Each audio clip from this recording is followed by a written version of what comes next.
How does one comfort a loved one or friend or family going through a period or lifetime of suffering or trial?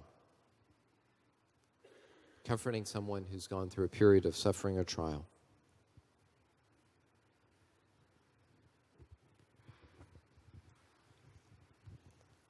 How do you comfort a child who's gone through, Anyone who's Yes. gone through a lifetime of suffering?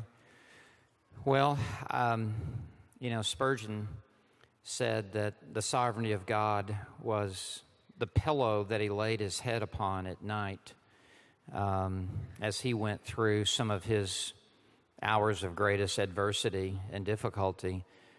I think the attributes of God, specifically, I think of Jerry Bridges' book on trusting God, the three attributes of God that he singles out, that God is all wise, that God is all loving, and that God is all powerful. To understand that triad of attributes, that God is sovereign over our adversity and trials, and the doctrine of providence, that God has ordained even our suffering, and He has purposes to use that for His glory and for our good. Even looking to the Son of God, a man of sorrows and acquainted with grief, and the road that was set out before Him, much rejected, crucified, died an ignominious death, and yet this was the foreordained plan of God and the predetermined plan of God. I think the greatest hope that we can give to someone is that this is not out of control. God is sovereignly in control, and God has all-wise purposes through our suffering for a greater good.